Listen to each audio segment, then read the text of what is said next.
Hola, soy David Gómez García, flautista especializado en la música antigua y dirijo el Instituto de Música Antigua de la Escuela Universitaria de Música de la Universidad Católica de Salta, donde también ejerzo como secretario técnico de la misma institución. Bueno, quiero agradecerles especialmente a Fosica y a todas las personas que están viendo esta charla en la cual vamos a desarrollar una temática muy interesante. Me refiero a la música antigua en los tiempos modernos. Usualmente tenemos como idea general aquel periodo del barroco que se enmarca a final del Renacimiento y como hecho musical tiene preponderantemente en su inicio al Orfeo de Monteverde y culmina con la muerte de Juan Sebastián Bach en 1750. Mucho hay por discutir en relación a esta temática. Sin embargo, hay que tener en mente muchísimos aspectos para poder entender en qué consiste el concepto de música antigua históricamente bien informada.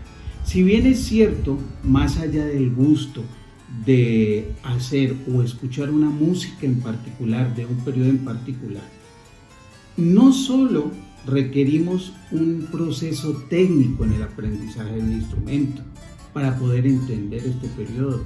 Tenemos que conocer cómo pensaban los compositores, cómo pensaban los posibles intérpretes en aquel entonces, cómo eran las vivencias sociales, culturales, los pensamientos religiosos, porque la música está enmarcada, es decir, está lindada con todos los aspectos sociales a través del tiempo.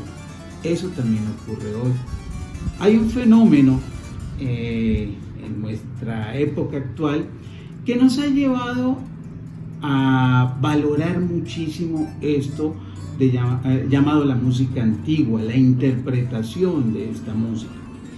Pero como les digo, es fundamental remitirnos a los principios, y cuando me refiero a los principios no me refiero a aspectos históricos, me refiero a todos los textos que tienen que ver con el pensamiento de aquel entonces. Y para ello quiero presentar en primer plano a uno de los grandes musicólogos que fue tal vez el granito de arena, la piedra fundamental para dar inicio a todo ese movimiento que hoy conocemos como interpretación históricamente bien informada.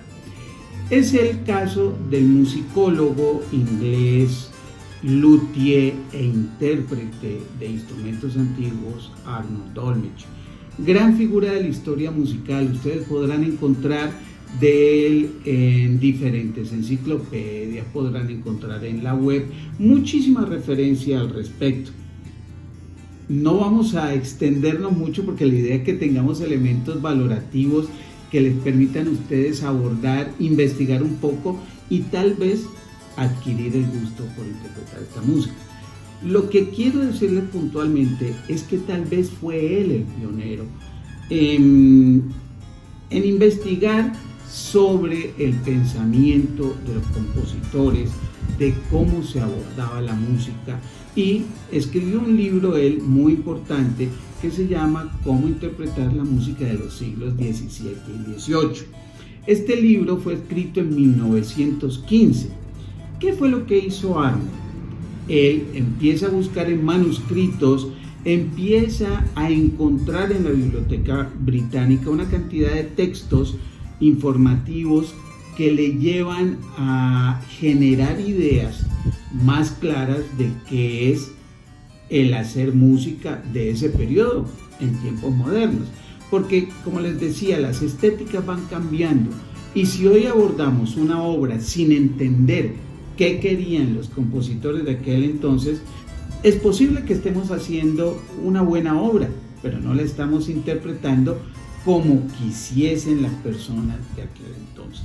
Entonces, justamente aquí tenemos el libro del cual les estoy haciendo mención y valga el momento comentarles que este libro ya ha sido traducido al español. Luego les daremos el link para que ustedes puedan visitar y adquirir este importantísimo texto que les va a servir de referencia.